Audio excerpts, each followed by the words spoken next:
團成功上市，標誌住我哋邁向一個新里程。3、2、1。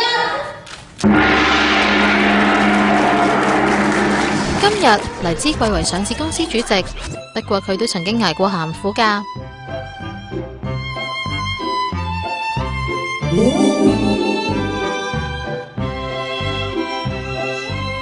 黎姿係中國電影之父黎文偉嘅孫女，不過細個嘅時候家道中落，由何文田豪宅搬去九龍城東頭村一間200幾尺嘅公屋。85年俾許冠傑發掘做老林，後嚟俾黃百鳴簽咗，展開佢嘅銀色事業。代表作有大佬啊，佢哋車我上飛鵝山，搞我啊！古惑仔裏面嘅細細粒，仲有94年嘅呢首歌。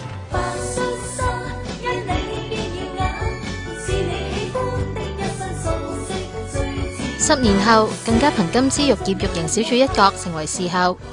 不過07年佢細佬因為車禍受傷，08年黎姿宣布息影，除咗照顧細佬，仲接手打理埋佢嘅美容生意，將佢發展成為今日市值20億計嘅卓家控股添。